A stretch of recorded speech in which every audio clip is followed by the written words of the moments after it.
ભાવનગરમાં પણ નજીવા વરસાદમાં પાણી ભરાઈ ગયા છે। કુંભારવાડા માઢિયા રોડ પર વરસાદી પાણી ફરી વળ્યા છે। રોડ રસ્તાઓ પર પાણી ભરાતા લોકોને હાલાકી ભોગવવાનો વારો આવ્યો છે। ભાવનગર શહેરનો આ દ્રશ્યો છે કે જ્યાં નજીવા વરસાદમાં જ જાહેર બજારો પાણીથી તરબોળ થઈ છે। જ્યાં જોવો ત્યાં પાણી જોવા મળી રહ્યું છે ને આ દર વર્ષની આ પ્રકારની પરિસ્થિતિ છે, જેને લઈને જનતા પરેશાન છે, લોકો હાલાકી ભોગવી રહ્યા છે અને આ વરસાદી પાણીમાંથી પસાર થવા મજબૂર બન્યા છે।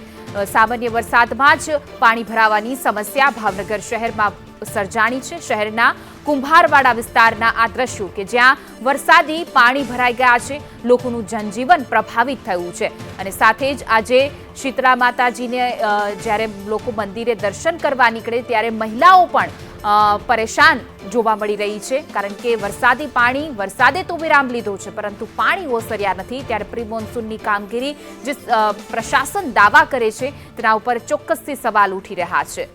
સાતમની પૂજા કરવા જતી આ મહિલા આ મંદિર છે કે જ્યાં બધી મહિલાઓ સવારમાં ગઈ પરંતુ વરસાદી પાણીમાંથી પસાર થઈને જવું પડ્યું।